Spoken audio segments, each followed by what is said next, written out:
Welcome back to the Pride of Detroit POD cast. This is the time of the podcast during every game where we talk about probably our standouts or duds, everyone who's caught our eyes. Empty the notebooks, empty them out with all our notes. Do we want to start with? We haven't talked enough about Swift, but I feel like I want to start with someone who I wasn't expecting to have on here. I thought that a good source of negativity going into this game that we talked about with people, a lot of the doom and gloom came with the fact that three offensive line starters missed this game. Vaitai obviously on the IR, Jonah Jackson, and Ragnow not playing. But Jeremy, I don't know if I've we saw how emotional he was in Hard Knocks. And we just watched the post game celebration and we saw him up at the podium. But Dan Skipper, offensive tackle, who has struggled like hell to make not just this team, but any team, period, over the course of about 7 years, played incredibly well in this game. Like very well enough that I feel like I'm not going to overanalyze where he belongs in this roster, but he played at a quality that I would say is 53-man level.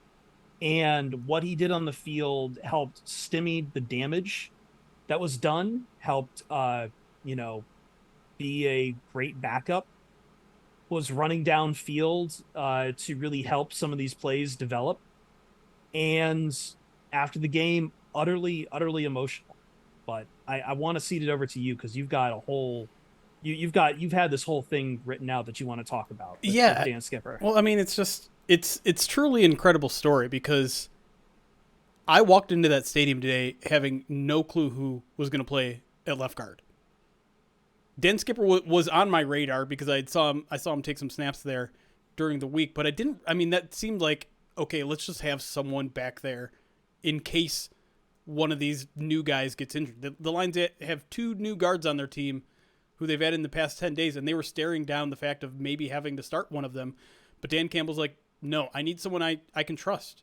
I need someone who knows this offense. I need someone who, he said this isn't an easy offense to just step in and learn. And so he trusted really the Lions. It felt like almost the Lions' entire game plan because we know how much the run game means to this offense. On 6'9" Dan Skipper, who has spent the 6 years he's been in the NFL bouncing around, mostly at offensive tackle, and said, hey, get your guard boots on, buddy. You're playing left guard for us in your first career NFL start. And you're right, Chris. Like, he played freaking well. Is it going to be perfect? No. He said it himself. Like, he's going to look at the film on Monday, and there's going to be a lot to clean up. But going against Daron Payne, going against two first-round picks on that Washington defensive line, and Lions put up 191 rushing yards, 8.0 a carry, and sure, we can play the Jeremy game and take away two of their big runs, and they still almost have 100 rushing yards against this team. And on that big Swift run, who is the guy way down in the second level clearing out a Washington linebacker 15 yards down the field? Dan frickin' Skipper. Maybe not the best player on the field today, but maybe one of the coolest stories and one of the most inspiring guys out there. So, tip of the hat, strong tip of the hat to Dan Skipper today. Yeah, I don't know. You covered it pretty well. Thank you. I'm touched by his emotion out there. We saw it in Hard Knocks.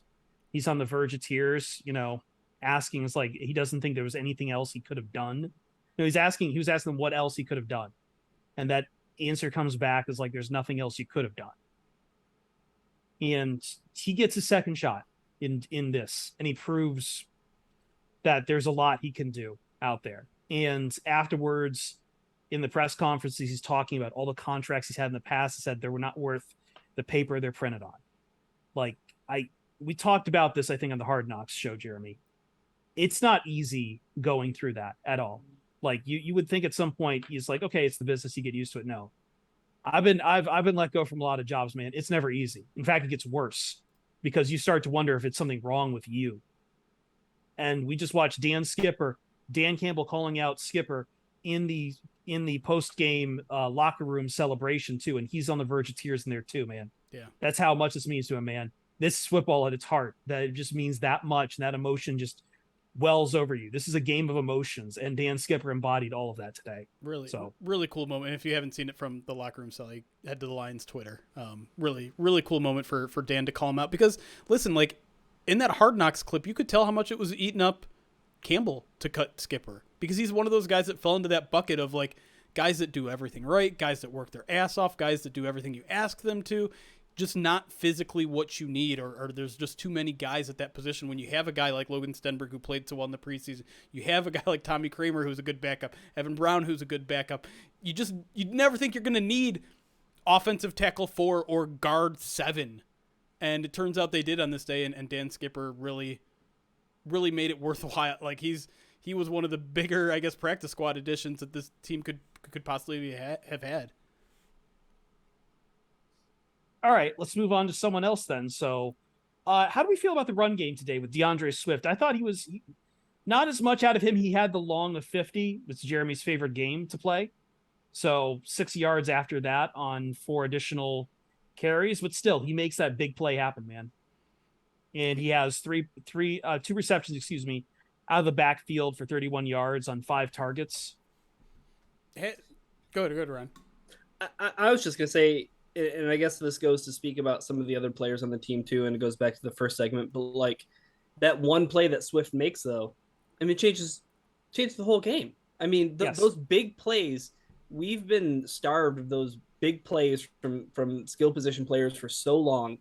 And this is like no discredit to, Golden Tate, and he made his fair share of great plays, and Marvin Jones made his fair share of great plays, but like Deandre Swift is like stacking them in games now. And that's what we talked, and that's what we talked about in our first bite, Jeremy, is like, once Deandre Swift starts stacking these games, then it's like, okay, like we can start to have a conversation about this guy needs to stick around in Detroit for a long term. You know what I mean? And 100%.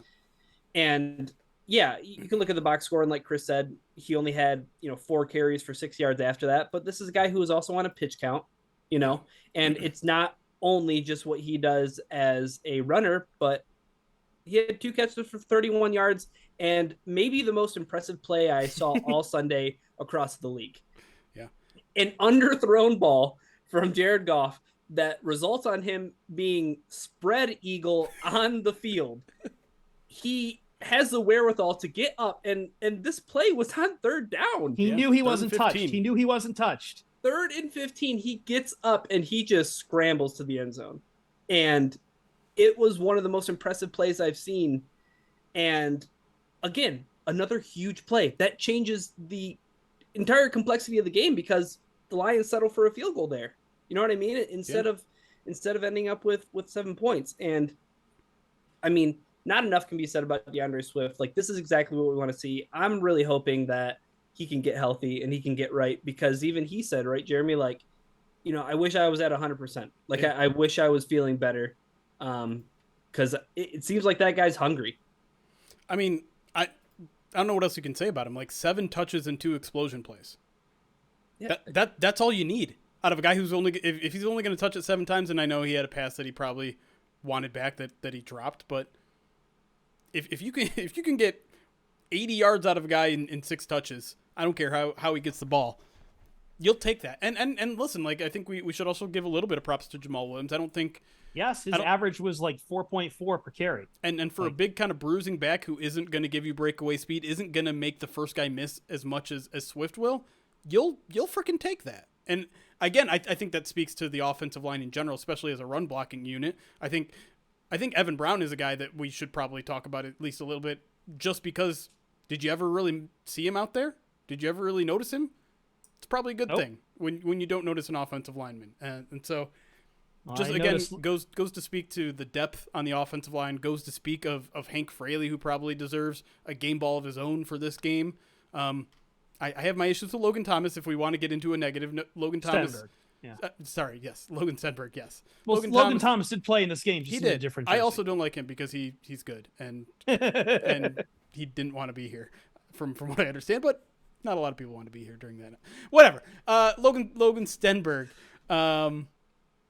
Man, last week PFF gave him a 0.0 pass blocking grade. I don't know how he gets a better one this week. It was rough. I feel bad for the guy because he's actually still pretty darn good in the run game. But again, it's a good Washington defensive front. In fact, they're better at pass rushing than they are run defending. So maybe that plays a little bit into why the Lions were still able to be so successful on the ground and maybe not quite as successful in pass protection. But Stenberg he's got a high learning curve there still when it comes to pass blocking. And at some point I was worried it was going to get Jared Goff killed or make him make a backbreaking mistake. But thankfully Goff was mostly careful with the football today. Yeah, he had like one bad sack from the unguarded guy, like was like up the middle or something. But I don't know if that was on Stenberg, but that was really the only backbreaker sack I really saw. So. Sure. Let's talk some defense. You guys have any standouts on defense? Either direction? Ryan, I've got two. I want to see if you got one of them. Where do you want to start? Why haven't we talked about Aiden Hutchinson at great length yet? Good point. Good point. That's exactly where I want to go. All right, Aiden Hutchinson, 3 sacks. We did talk a little bit about Aiden Hutchinson in the first segment. We said that he's probably going to get a defensive rookie or even defensive player of the week to start here because and look, I think it could have been even more than 3 sacks. I think exactly what you got out of Aiden Hutchinson is exactly what you got. No. I'm serious because he's still a rookie. He still has raw moments. And again, I have to tell people, this is not me putting Aiden Hutchinson down. This is just critique. It is points to talk about how things are in the service of growth. Aiden Hutchinson had 3 remarkable sacks in the first half. That alone makes it a fantastic day. There were some moments in the second half where I thought he could have gotten home to Carson Wentz a few times and just once again overshot him a little bit. But again, I'm patient with him. That can be cleaned up with experience, and it just shows you what a disruptive force he is. Ultimately, that I look at 3 sacks and a half, and I'm like, that's really good. And for Aiden Hutchinson, he could have had even better, and he's going to do even better once he gets some seasoning and veteran years on him. Yeah, with Aiden Hutchinson as the resident sack master of this podcast, I welcome him with open arms and whatever color jacket we have for our jacket club. Well, you have sacks. You have colored sacks. It's probably like a flesh-colored coat. You did that, not me.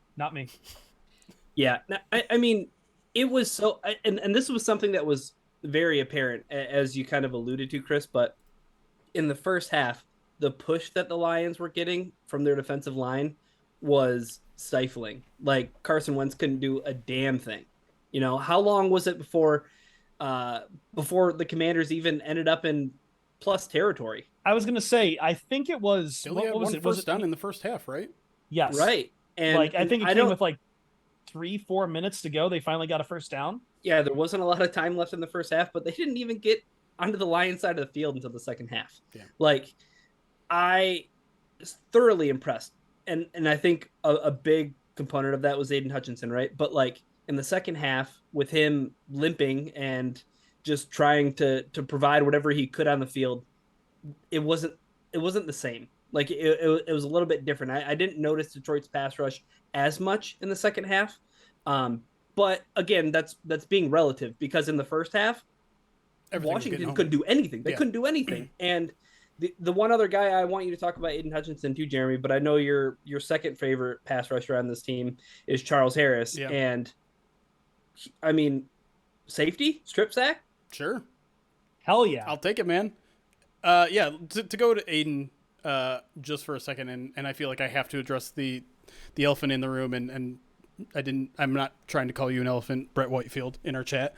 But he was at least a little bit critical of Aiden's day, saying that some of those were kind of the cleanup variety, and he got help from the people around him, which is mostly true on those 3 sacks. And in fact, that's something that Dan Campbell and Aiden Hutchinson both said in their post-game press conferences. But at the same point, that's kind of what Aiden Hutchinson is all about, right? It's like relentlessness. It's motor. It's never giving up on a play. And you need those guys. You need those guys that don't, maybe if they don't win their initial pass rush, they're still going to go and get it. And let's also not forget that Aiden Hutchinson, to go on top of those 3 sacks, had 2 tackles for loss. Yep. He's a force in the run game too. Well, and I want to point this out too, though, is like Hutchinson making those plays, and even Charles Harris gets sacked, John Kaminsky gets sacked. Yep. Hope he's okay, by the way. Yeah, injury to the hand, right? Yeah. Yeah. I don't know. Wrap it up. Turn it into a club. It's one of my favorite like football like shticks. Just make it like Jason Pierre-Paul. That's right. With more fingers. Yeah, just turn it into like a weapon, right? But the thing that I thought was very encouraging from this game versus last game was that the Lions were actually able to get home. Right. They actually brought down Wentz, and Wentz is a guy. Wentz is a guy who did get away a couple times, but those couple times he got away was in the second half when Mr. Relentlessness himself was kind of on one leg. Yeah, you know what I mean. And it was encouraging because it just let me know that last week's game was more so about Jalen Hurts and his freaky ability to escape and make plays with his feet. The Lions are, because Carson Wentz is no slouch. Like, he's a big guy. Like, in order to get him down, you really have to wrap up and bring him down. And to that point, thank God they finally called an intentional grounding. Sure. Yeah, I don't cheer in the press box, but I did cheer at that point because that was like a release of frustration from last week, and I let out a little. Yeah! I had enough time to tweet. Like, I had enough time to like complain before they threw the flag. Like, I was like, it was a very long time. I was like, that ball did not get past the line of scrimmage, and he is clearly in the tackle box. Do I just not understand the rule? But again, like, it's just a good thing the Lions don't have to play Jalen Hurts twice this year. Maybe they'll see him in the playoffs. Who knows? But settle down. It's awesome that the pressure is real, right? Like, what we saw last week wasn't fugazi, it wasn't blitz, it wasn't scheme, it wasn't any of that. But 5 sacks today. I will say a lot of it I do think is kind of scheme. It's not that these guys aren't winning their one-on-ones, which I would like to see them win more of their one-on-ones, but I feel like Aaron Glenn deserves a fair amount of credit too, because the amount of time he's dialing up like defensive back blitz, like I feel like every safety or corner blitz has gotten there. And credit to Deshaun Elliott, credit to Mike Hughes. Both those guys have been excellent at rushing the passer. And I think he dropped a pick. He had like a surefire pick. We had a couple drop picks today. Dude, the Tracy Walker one, sure. I wanted to be upset at him, but at the same time, he probably had to been like, what the hell is happening? Right? Like, why is the ball here? Like, why am I about to Willie Mays this ball? Like, since we're in the defensive backs, can we please talk about Jeff Okudah? Sure. I thought he had a great game. A lot of good from Jeff Okudah. I came into this game terrified of Terry McLaurin, because I know the damage he can do. I know that kind of deep play specialty that can happen when he decides to take the top off the game. And he did have 135 yarder. It's going to end the game that again, like Jeff Okudah had to leave the game for a bit with cramps, and we immediately see. But that's my point. Yeah. I don't think Jeff Okudah was shadowing him the entire game. It just happens that Scary Terry was on his side of the field more often than not. But he put Terry McLaurin in a box. He did not let him out of the box like it was Friday the 13th or I'm not good with slasher films. You know what I'm talking about. Hellraiser, but he put Scary Terry in the box. And he didn't let him out. Like Jeff Okudah like took away, and I think that's part of the reason why Carson Wentz looked so uncomfortable. Like, he had his biggest weapon taken away from him for most of this game, and only really stopped when Jeff Okudah had to come out because he was dealing with some sort of cramps or something. He went to the locker room for a second. Yeah, cramps again for a second game. But like, that's again, there's no big plays from Jeff Okudah. That's not going to show up in a scorecard anywhere. It maybe shows up in PFF grades later on. But you're shutting down a side. You're taking away Terry McLaurin. Yeah, Jeff Okudah is getting a good grade from me in this game. Yeah, I think it was mostly good. He gave up one kind of not big play, but like one. I don't know if it was McLaurin or one. It was one of their speedy receivers. Are you talking about the one where he put him in a spin cycle? Yes. Yeah. Yes, that was McLaurin, and then he does end up getting that tackle, and it's a good thing he did because it could have gone for another 20 yards if he hadn't. But I think the important thing is that like Chris said, he's keeping everything in front of him. For the most part, there's nothing he's not getting beat over the top against some good receivers. Now next week's going to be a really, really big challenge, especially if Amani's not back. But yeah, I'd say, I wouldn't call him lockdown at this point at all, but very, very encouraged by his play for sure.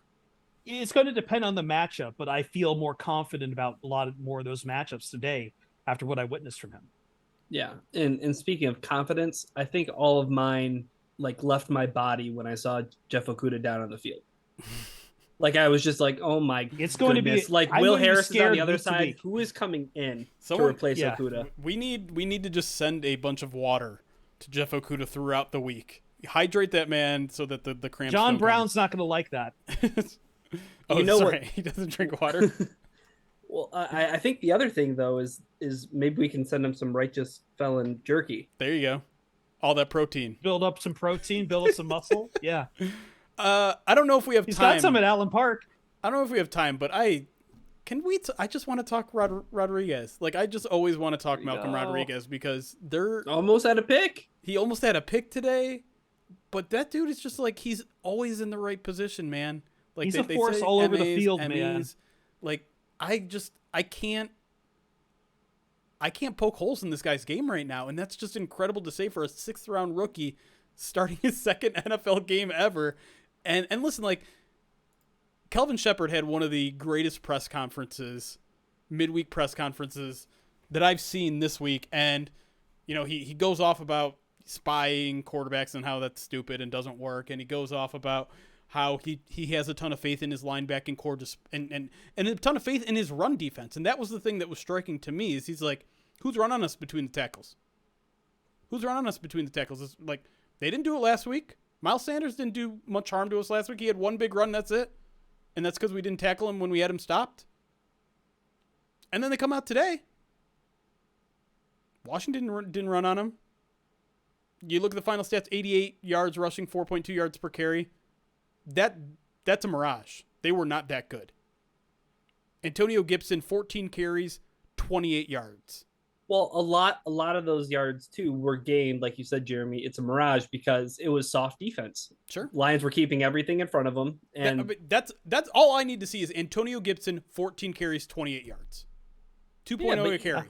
even holding a team to 88 yards total is I'll take that every single day of the week. And look, I think Anzalone's playing well. This is the second game where I'm just like, is Anzalone kind of good? And I know his PFF grade was bad last week. But again, linebackers and PFF grades don't mix. I think Anzalone was playing pretty well in this game too. Yeah, I don't know why, but when Anzalone, and it's probably it's confirmation bias, I guess, for me. But like when Anzalone makes a mistake, it's like, there he is, like, Right? Yeah. And he had one of those plays today. But again, like to your point, I keep on seeing him and Rodrigo like in the play all the time. And Rodriguez had that pass rush too. Mm-hmm. That almost there's a great picture on. I don't know if anyone used it yet on Pride of Detroit, but we have an awesome picture of just Wentz like face first in the turf with Malcolm right over him. It's great.